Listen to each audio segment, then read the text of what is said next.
Russia may be on the brink of creating an entirely new class of military capability, as they push further ahead in the latest arms race. According to recent reports, they may have successfully tested what are known as hypersonic missiles and could be ready to deploy them by 2020. The weapons are basically missiles that can fly over 5 times the speed of sound, roughly 5,000 kilometers, 3,100 miles per hour, but without losing any maneuverability. That feat means they will be able to dodge current air defense systems and hit any target on the planet within an hour. One being developed by Russia is known as Avangard, a hypersonic glide vehicle that skips along the upper atmosphere to strike pretty much any position. This is clearly of supreme advantage, and as such all of the world's main military superpowers, Russia, the US, and China, are racing to produce hypersonic weapons.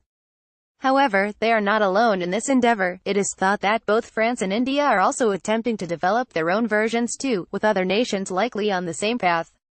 Recent reports suggest that Russia and the United States are not quite pursuing the same technology.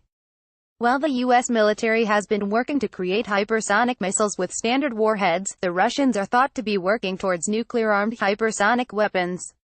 This might seem a fairly arbitrary distinction to make. After all, they can still travel and change direction at astonishing speeds to hit their target, but it does make a significant difference. This is because if the Russians are indeed focusing on making them nuclear, it means the weapons do not need to be as accurate. If a standard hypersonic missile like the one the US is developing is off by a few hundred meters, they will miss the target.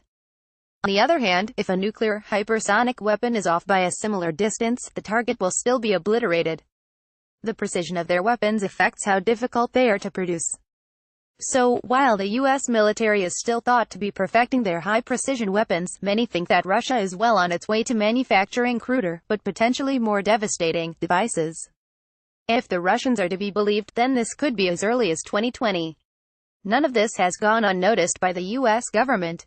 Last year, they increased their funding to DARPA for their hypersonic program by 136% to a hefty $256.7 million, in the hope of speeding up the production of their own weapons.